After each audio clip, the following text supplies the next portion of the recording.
കേരളത്തിലെ ആദ്യകാല കമ്മ്യൂണിസ്റ്റ് നേതാക്കൾ.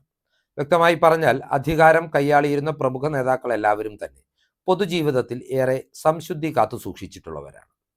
തങ്ങൾ അധികാരത്തിലുള്ളപ്പോഴോ പുറത്തുള്ളപ്പോഴോ തങ്ങളുടെ മക്കൾക്ക് പോലും അഹിതമായ ഒരു ആനുകൂല്യവും ലഭിച്ചില്ലായിരുന്നുവെന്ന് വ്യക്തിപരമായി ഇവർ ഉറപ്പുവരുത്തിയിരുന്നു.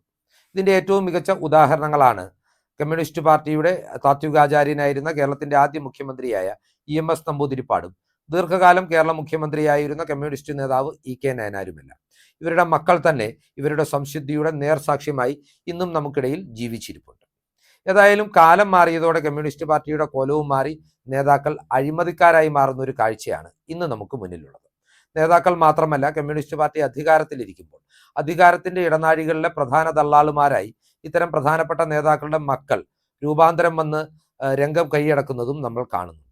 കോടിക്കണക്കിന് രൂപയുടെ അവിഹിത സ്വത്തു സമ്പാദനം ഇവർക്കെതിരെ നിരവധി വട്ടം ആരോപണങ്ങളും കേസുമായി ഉയർന്നും വന്നിട്ടുണ്ട്. ഇത്തരത്തിൽ കേരളത്തിലെ കമ്മ്യൂണിസ്റ്റ് പാർട്ടിയെ ജനങ്ങൾക്കിടയിൽ വെറുക്കപ്പെടുന്ന പാർട്ടിയാക്കി മാറ്റി തീർക്കുന്നതിൽ ഈ മക്കൾ സുപ്രധാന പങ്കും വഹിച്ചിട്ടുണ്ട്. ഈ സാഹചര്യത്തിൽ കേരളത്തിലെ കമ്മ്യൂണിസ്റ്റ് പാർട്ടിക്ക് അവമതിപ്പുണ്ടാക്കിയ നേതാക്കളുടെ മക്കളെ കുറിച്ചാണ് ഈ വീഡിയോയിൽ പ്രതിപാദിക്കുന്നത്. ഈ പട്ടികയിലെ ഒന്നാം പേരുകാർ ആരെയെന്ന് സാമാന്യ രാഷ്ട്രീയ സാക്ഷരതയുള്ള ആർക്കും അനായാസേന ഊഹിക്കുവാൻ കഴിയുന്നതേ ഉള്ളൂ. അന്തരിച്ച CPM-ന്റെ പ്രമുഖ നേതാവും മുൻ ആഭ്യന്തരമന്ത്രിയും പാർട്ടി സംസ്ഥാന സെക്രട്ടറിയും പോളിറ്റ് ബ്യൂറോ അംഗവുമായിരുന്ന കോടിയേരി ബാലകൃഷ്ണന്റെ മക്കളായ ബിനീഷും ബിനോയുമാണ് ഈ പട്ടികയിലെ ആദ്യ രണ്ടു പേരുകാർ. ഇവർ തമ്മിൽ ഒന്നാം സ്ഥാനത്തിന് വേണ്ടി ആരോഗ്യകരമായ ഒരു മത്സരം പോലും നടന്നിട്ടുണ്ടോ എന്ന് ഇവർ തുടർച്ചയായി ഉണ്ടാക്കിയിട്ടുള്ള വിവാദങ്ങൾ പരിശോധിച്ചാൽ നമുക്ക് സംശയം തോന്നും. ബിനീഷ് എന്ന കോടിയേരിയുടെ ഇളയ പുത്രൻ വളരെ കാലം മുമ്പ് തന്നെ ലഹരി ഉപയോഗത്തിന്റെ സംശയനിഴലിലായിരുന്ന വ്യക്തിയാണ്. ഇയാൾക്കെതിരെ അനവധി വട്ടം കൈക്കൂലി ആരോപണങ്ങളും ഉയർന്നു വന്നിട്ടുണ്ട്.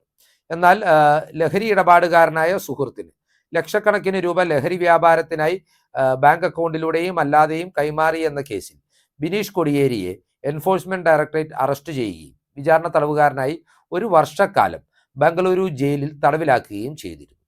ഇപ്പോൾ പുറത്തു വന്നതിന് ശേഷം PK ഫിറോസിന്റെ സഹോദരൻ ലഹരി കേസിൽ അറസ്റ്റിലായപ്പോൾ വളരെ വികാരനിർഭരമായ ഒരു ഫേസ്ബുക്ക് കുറിപ്പ് ബിനീഷ് പങ്കുവെച്ചെങ്കിലും അത് വായിച്ചവർക്ക് അതൊരു തമാശയായി തോന്നിയിട്ടുള്ളൂ. കാരണം ബിനീഷ് ലഹരി ഉപയോഗിക്കുന്ന ആളാണ് എന്നത് ബോധ്യപ്പെടുത്തുന്ന ഇയാളുടെ പഴയകാല നിരവധി വീഡിയോകൾ ഇന്നും സമൂഹ മാധ്യമങ്ങളിൽ സജീവമാണ്. ബിനീഷിനെ പോലെ തന്നെ ചേട്ടനായ ബിനോയ് കോടിയേരി ഒരു വിവാദ നായകനാണ്.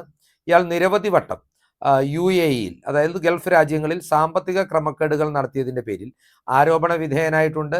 കേസെടുത്ത് ഇയാൾ അറസ്റ്റിലാകുമെന്ന ഘട്ടത്തിൽ കോടിയേരി ബാലകൃഷ്ണൻ എന്ന പ്രമുഖ നേതാവ് ചില വ്യവസായികളുടെ സഹായത്തോടു കൂടിയാണ് ഈ കേസുകൾ ഒത്തുതീർപ്പാക്കിയതെന്നും ആക്ഷേപങ്ങൾ ഉയർന്നിരുന്നു. ഇതിന്റെ പ്രത്യുപകാരമായി ഈ വ്യവസായികൾക്ക് കോടിയേരി അധികാരത്തിലിരുന്നപ്പോൾ, അതായത് മന്ത്രിയായി അധികാരത്തിലിരുന്നപ്പോഴും പാർട്ടി സെക്രട്ടറിയായി അധികാരത്തിലിരുന്നപ്പോഴും ചില ആനുകൂല്യങ്ങൾ നൽകിയിട്ടുണ്ടെന്നും ആക്ഷേപങ്ങൾ ഉണ്ടായിരുന്നു. എന്നാൽ പലപ്പോഴും രാഷ്ട്രീയ എതിരാളികൾ ഈ ആരോപണങ്ങൾ ശക്തിയായി ഉയർത്താത്തതിന് കാരണം ഈ പ്രമുഖ വ്യവസായികൾക്ക് പ്രതിപക്ഷ നിരയിലുണ്ടായിരുന്ന സ്വാധീനം കൊണ്ടാണെന്ന ആക്ഷേപവും കേരളത്തിന്റെ സമൂഹത്തിനിടയിൽ സജീവമായി തന്നെ ഇപ്പോഴും നിലനിൽക്കുന്നുണ്ട്. ഏതൊക്കെയായാലും കോടിയേരി ബാലകൃഷ്ണന്റെ മരണശേഷം ബിനീഷും ബിനോയും ഫീൽഡ് ഔട്ടായി പോയെങ്കിലും ഇന്നും ഈ പട്ടികയിലെ എവർഗ്രീൻ നായകന്മാരുടെ പദവി ഇവർ കൈയടക്കി വെച്ചിരിക്കുകയാണ് എന്ന് നമുക്ക് പറയാൻ സാധിക്കും. ഏറ്റവും ഒടുവിലായി ബിനോയ് കോടിയേരി ഉണ്ടാക്കിയ പ്രതിസന്ധി എന്ന് പറയുന്നത് കമ്മ്യൂണിസ്റ്റ് പാർട്ടിക്ക് എല്ലാ കാലത്തും വലിയ നാണക്കേടുണ്ടാക്കിയ ഒരു സംഭവമാണ്. അദ്ദേഹം ദുബായിലായിരുന്ന കാലത്ത് ദുബായിലെ ഒരു ബാറിൽ ഡാൻസ് ഗേളായിരുന്ന ഒരു ബീഹാറി സ്വദേശിനിയിൽ ബിനോയ്ക്ക് കുഞ്ഞുണ്ടായെന്നും കുഞ്ഞിനെയും അമ്മയെയും സംരക്ഷിച്ചുകൊള്ളാമെന്ന് വാഗ്ദാനം നൽകി ബിനോയ് ഇവരെ മുംബൈയിലേക്ക് എത്തിച്ചെങ്കിലും 2015 ശേഷം ഇവർക്ക് ധനസഹായം നൽകുന്നില്ല എന്നും ഇവരെ തിരിഞ്ഞു നോക്കുന്നില്ല എന്നും ചൂണ്ടിക്കാട്ടിക്കൊണ്ട് ഈ യുവതി CPM-ന്റെ പോളിറ്റ് ബ്യൂറോയ്ക്കും സംസ്ഥാന സെക്രട്ടേറിയറ്റിനും പരാതി നൽകിയിരുന്നു. ആദ്യഘട്ടത്തിൽ ഇതെല്ലാം ബിനോയ് കോടിയേരിയും കോടിയേരി കുടുംബവും നിഷേധിച്ചിരുന്ന കാര്യങ്ങളാണ്. എന്നാൽ പിന്നീട് യുവതി ബോംബെ ഹൈക്കോടതിയിൽ കേസ് ഫയൽ ചെയ്തതോടെ കളി മാറുകയായി. ഏറ്റവും ഒടുവിൽ യുവതി കോടതിയിൽ ആവശ്യപ്പെട്ടത് കുഞ്ഞിന്റെ പിതൃത്വം തെളിയിക്കുവാൻ DNA ടെസ്റ്റ് നടത്തണമെന്നാണ്. ഈ ഘട്ടത്തിൽ പൊതുസമൂഹത്തിനിടയിൽ പാർട്ടിയും കോടിയേരി ബാലകൃഷ്ണൻ എന്ന നേതാവും ആ കുടുംബവും അപമാനിക്കപ്പെടാതിരിക്കുവാൻ ബിനോയ് കോടിയേരി ഉൾപ്പെടെയുള്ള എതിർകക്ഷികൾ ഈ യുവതിയുമായി ഒരു സമവായത്തിലെത്തിയെന്നും കോടിക്കണക്കിന് രൂപ ഇവർക്ക് നൽകിക്കൊണ്ട് കേസ് ഒത്തുതീർപ്പാക്കിയെന്നുമാണ് അന്തരീക്ഷത്തിൽ പടർന്നു പിടിപ്പിക്കുന്ന ഗോസിപ്പ് വൃത്തങ്ങൾ സൂചിപ്പിക്കുന്നത്. ഏതൊക്കെയായാലും ഈ യുവതി ഇപ്പോഴും സമൂഹ മാധ്യമങ്ങളിൽ സജീവമാണ്. ഇവരുടെ ഫേസ്ബുക്ക് അക്കൗണ്ടിലടക്കം ബിനോയ് കോടിയേരിയാണ് തൻ്റെ കുഞ്ഞിന്റെ പിതാവെന്ന് ഇവർ വ്യക്തമാക്കുന്നുമുണ്ട്. ഇവർ പങ്കുവെക്കുന്ന നിരവധി ചിത്രങ്ങൾ കോടിയേരി കുടുംബത്തെയും CPM-നെയും പ്രതിരോധത്തിലാക്കുവാൻ എതിർ രാഷ്ട്രീയ പ്രസ്ഥാനങ്ങളുടെ സൈബർ പോരാളികൾ സജീവമായി ഉപയോഗിക്കുന്നുമുണ്ട്. കോടിയേരിയുടെ മരണത്തോടെ ബിനീഷും ബിനോയിയും ഫീൽഡ് ഔട്ടായെങ്കിലും ഇവരുടെ കുറവ് നികത്തിക്കൊണ്ട് ഈ പട്ടികയിൽ നിറഞ്ഞു നിൽക്കുന്ന മറ്റൊരു വ്യക്തിത്വം മുഖ്യമന്ത്രി പിണറായി വിജയന്റെ മകളായ വീണ വിജയനാണ്. AKG സെന്ററിന്റെ മേൽവിലാസം ഉപയോഗിച്ചുകൊണ്ട് ഇവർ രൂപീകരിച്ച കടലാസ് കമ്പനിയിലൂടെ കോടിക്കണക്കിന് രൂപയുടെ കള്ളപ്പണ കൈക്കൂലി ഇടപാടുകൾ നടന്നിട്ടുണ്ടെന്നാണ് ഇപ്പോൾ ആക്ഷേപമുയരുന്നത്. കേരളത്തിലെ വിവാദ വ്യവസായിയായ കരിമണൽ കർത്തയുടെ കമ്പനിയിൽ നിന്ന് വീണ വിജയന്റെ വ്യക്തിപരമായ അക്കൗണ്ടിലേക്കും ഇവരുടെ കമ്പനി അക്കൗണ്ടിലേക്കും മാസം തോറും ലക്ഷക്കണക്കിന് രൂപ എത്തിയിരുന്നത് മാസപ്പടി എന്ന നിലയിൽ കോഴപ്പണമാണെന്ന് income tax interim settlement board തന്നെ കണ്ടെത്തിയിട്ടുമുണ്ട്. ഈ വാദഗതി ചൂണ്ടിക്കാട്ടിക്കൊണ്ട് പ്രതിപക്ഷ നേതാക്കളായ മാത്യു കോഴനാടനും ഷോൺ ജോർജും വിവിധ കേസുകൾ കൊടുക്കുകയും ഈ കേസുകളുടെ അടിസ്ഥാനത്തിൽ മുഖ്യമന്ത്രിയുടെ മകൾക്കെതിരെ കേന്ദ്ര ഏജൻസികളുടെ സജീവമായ അന്വേഷണം നടക്കുകയും ചെയ്യുന്നുണ്ട്. കരിമണൽ കർത്തയിൽ നിന്നും മാത്രമല്ല, മാധ്യമങ്ങളുടെ അന്വേഷണത്തിൽ വീണ വിജയൻ ഇത്തരത്തിൽ ദുരൂഹങ്ങളായ പല വ്യക്തിത്വങ്ങളിൽ നിന്നും തന്റെ കമ്പനിയുടെ അക്കൗണ്ടിലേക്കും സ്വകാര്യ അക്കൗണ്ടിലേക്കും ലക്ഷക്കണക്കിന് രൂപ കൈപ്പറ്റിയിട്ടുണ്ട് എന്ന കഥകളും മാധ്യമങ്ങളിലൂടെ പുറത്തു വന്നിട്ടുള്ളത് നാം കണ്ടിട്ടുള്ളതാണ്.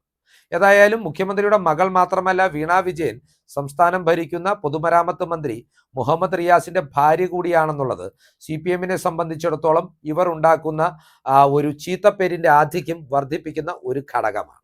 കോടിയേരി മക്കൾക്കും വീണ വിജയനും തൊട്ടു പിന്നിലായി ഈ പട്ടികയിൽ ഇടം നേടിയിരിക്കുന്ന നാലാമൻ എന്ന് പറയുന്നത് CPM-ന്റെ മുൻ കേന്ദ്ര കമ്മിറ്റി അംഗവും മുൻ വ്യവസായ മന്ത്രിയും ഇടതുമുന്നണിയുടെ മുൻ കൺവീനറുമായ EP ജയരാജന്റെ മകൻ ജെയ്സൺ ജയരാജനാണ്.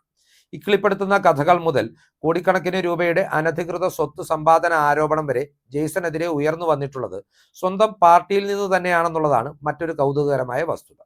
ജെയ്സണും സ്വപ്ന സുരേഷും തമ്മിൽ കെട്ടിപ്പുണർന്നിരിക്കുന്ന ചിത്രം പുറത്തുവിട്ടത് കോടിയേരി ബാലകൃഷ്ണന്റെ മക്കളാണെന്ന ആക്ഷേപം അന്ന് തന്നെ സമൂഹ മാധ്യമങ്ങളിൽ സജീവമായിരുന്നു.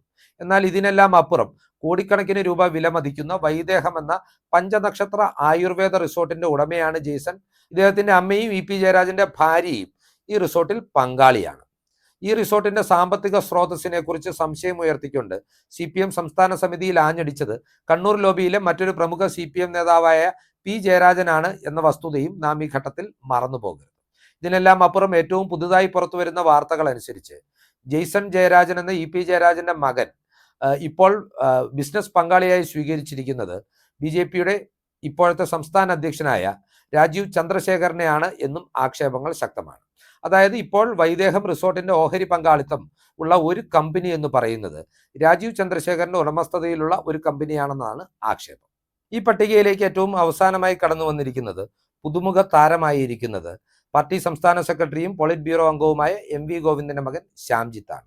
ഗോവിന്ദൻ മാഷ് മാത്രമല്ല, അദ്ദേഹത്തിന്റെ ഭാര്യ PK ശ്യാമളയും നിരവധി വട്ടം വിവാദങ്ങളിൽ ഇടം പിടിച്ചിട്ടുള്ള വ്യക്തിത്വമാണ്. മുൻപ് ആന്തൂർ നഗരസഭയിൽ PK ശ്യാമള നഗരസഭാ അധ്യക്ഷയായിരിക്കുമ്പോഴാണ് ഇവരുടെ സമ്മർദ്ദവും മാനസിക പീഡനവും മൂലം പ്രവാസിയായ സംരംഭകൻ സാജൻ എന്ന വ്യക്തി ജീവനൊടുക്കിയത്. പിന്നീട് PP ദിവ്യയെ മാലയിട്ട് സ്വീകരിക്കുവാൻ കണ്ണൂർ സെൻട്രൽ ജയിലിന് മുമ്പിൽ കാത്തു നിൽക്കുന്ന PK ശ്യാമളയെയും നമ്മൾ കണ്ടിട്ടുണ്ട്. എന്നാൽ PK ശ്യാമളയ്ക്കും അപ്പുറം ഗോവിന്ദന്റെ മകൻ ശ്യാംജിത്തും ഈ കളികളിലൊക്കെ സജീവമാണ് എന്നാണ് പുതിയ ആരോപണങ്ങൾ തെളിയിക്കുന്നത്. ഗോവിന്ദന്റെ മൂത്ത മകൻ ശ്യാംജിത്ത് സിനിമാ മേഖലയുമായി ബന്ധപ്പെട്ടാണ് പ്രവർത്തിക്കുന്നതെന്ന് ചില റിപ്പോർട്ടുകൾ സൂചിപ്പിക്കുന്നുണ്ട്. കമ്മ്യൂണിസ്റ്റ് അനുഭാവിയായ CPM-ന്റെ മാനസപുത്രനായ പ്രമുഖ സംവിധായകൻ രഞ്ജിത്തിന്റെ അസിസ്റ്റന്റും അസോസിയേറ്റുമായി ഇയാൾ നിരവധി ചിത്രങ്ങളിൽ സഹകരിച്ചിട്ടുണ്ടെന്നും ചില റിപ്പോർട്ടുകൾ സൂചിപ്പിക്കുന്നുണ്ട്. സിനിമാ മേഖലയിൽ ബിനാമി പേരിൽ ഇയാൾ നിർമ്മാണ പ്രവർത്തനങ്ങൾ നടത്തുന്നുണ്ടെന്നും ചില ആക്ഷേപങ്ങൾ ഉയർന്നു വരുന്നുണ്ട്. ഏതൊക്കെയാണെങ്കിലും വിവാദ വ്യവസായിയായ മുഹമ്മദ് ഷർസാദ് CPM പോളിറ്റ് ബ്യൂറോയ്ക്ക് നൽകിയ പരാതിയുടെ കോപ്പി ചോർത്തി എന്ന ആരോപണമാണ് ഗോവിന്ദന്റെ മകൻ ശ്യാംജിത്തിനെ കുറിച്ച് ഇപ്പോൾ ഉയരുന്നത്. വിദേശ മലയാളിയായ CPM പ്രവർത്തകൻ രാജേഷ് കൃഷ്ണൻ ഇപ്പോൾ ആരോപണം ഉന്നയിച്ചിരിക്കുന്ന മുഹമ്മദ് ഷർഷാദിനെതിരെ കോടതിയിൽ നൽകിയ മാനനഷ്ട കേസിൽ തെളിവായി ഈ കത്ത് ചേർന്നിരിക്കുന്നു എന്നതാണ് ഇപ്പോൾ ഈ ആരോപണം ഉയർന്നു വരുവാൻ കാരണം. മുഹമ്മദ് ഷർഷാദും അദ്ദേഹത്തോട് ബന്ധപ്പെട്ട കേന്ദ്രങ്ങളും പറയുന്നത് വിശ്വസിക്കാമെങ്കിൽ CPM നേതാക്കളും മന്ത്രിമാരും മുൻ മന്ത്രിമാരും മുൻ സ്പീക്കറും അടക്കമുള്ള പ്രമുഖർ ദുരൂഹ വ്യക്തിത്വങ്ങളുമായി നടത്തിയ കോടിക്കണക്കിന് രൂപയുടെ ധന ഇടപാടുകളെ കുറിച്ചുള്ള വിവരങ്ങളാണ് ഈ കത്തിൽ ഉൾപ്പെട്ടിട്ടുള്ളത്. അതുകൊണ്ട് തന്നെ ഈ കത്തിന്റെ യഥാർത്ഥ ഉള്ളടക്കം പുറത്തു വരുന്നത് CPM-നെ സംബന്ധിച്ച് വലിയ രാഷ്ട്രീയ പ്രതിസന്ധിയുടെ പടികൂടിയായിരിക്കും തീർക്കുക എന്ന കാര്യത്തിലും സംശയമില്ല. പതിവ് പോലെ ഗോവിന്ദൻ ആരോപണങ്ങളെല്ലാം നിഷേധിച്ച് രംഗത്ത് വരുന്നുണ്ടെങ്കിലും മുൻപ് ഇദ്ദേഹത്തിന്റെ മകൻ ശ്യാംജിത്ത് എന്ന വ്യക്തിത്വം വിദേശ മലയാളിയിൽ നിന്ന് സിനിമ നിർമ്മിക്കാമെന്നേറ്റ് കോടികൾ തട്ടിച്ചു എന്ന കേസിലും ആരോപണ വിധേയനായ വ്യക്തിത്വമാണ്. ഇതിനെല്ലാം അപ്പുറം രാജേഷ് കൃഷ്ണ എന്ന വിദേശ മലയാളിക്ക് CPM-ന്റെ ദേശീയ സമ്മേളനമായ പാർട്ടി പ്ലീനത്തിൽ പങ്കെടുക്കുവാൻ, UK ഘടകം പ്രതിനിധിയായി പങ്കെടുക്കുവാൻ MV ഗോവിന്ദൻ പ്രത്യേക താല്പര്യമെടുത്തിരുന്നു എന്ന ആക്ഷേപങ്ങളും ഒരു ഘട്ടത്തിൽ ഉയർന്നു വരികയും വലിയ മാധ്യമ വാർത്തയാകുകയും ചെയ്തതാണ്. ശ്യാംജിത്തിനെ കുറിച്ച് റിയൽ എസ്റ്റേറ്റ് മേഖലയിലടക്കം ഇയാൾക്ക് ബിനാമി പേരുകളിൽ കോടികളുടെ നിക്ഷേപമുണ്ട് എന്ന ആക്ഷേപവും, അതുപോലെ തന്നെ പാർട്ടി കീഴ്ഘടകങ്ങളിൽ നിന്നെത്തേണ്ട ട്രാൻസ്ഫർ റിക്വസ്റ്റുകൾ പോലും ഇപ്പോൾ ഇയാളുടെ ഇടനില വഴിയാണ് സംസ്ഥാന സെക്രട്ടേറിയറ്റിൽ നീക്കുപോക്കുണ്ടാകുന്നത് എന്ന ആക്ഷേപങ്ങളും സജീവമാണ്.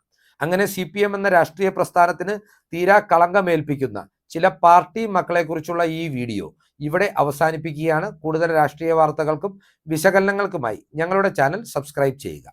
നന്ദി.